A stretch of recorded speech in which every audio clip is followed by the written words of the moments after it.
What's the meaning of commensalism?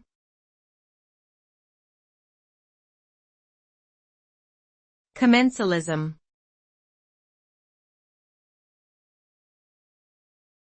Commensalism.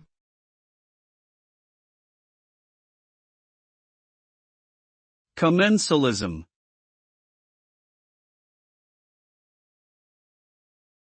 Commensalism.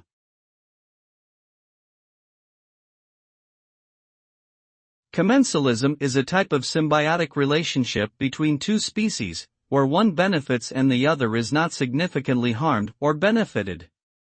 The organism that benefits is called the commensal, and the other organism is called the host.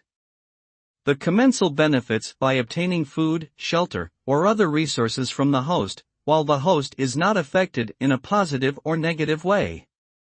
This relationship can result in a variety of outcomes depending on the specific organisms involved, but generally, the commensal benefits without significantly impacting the host.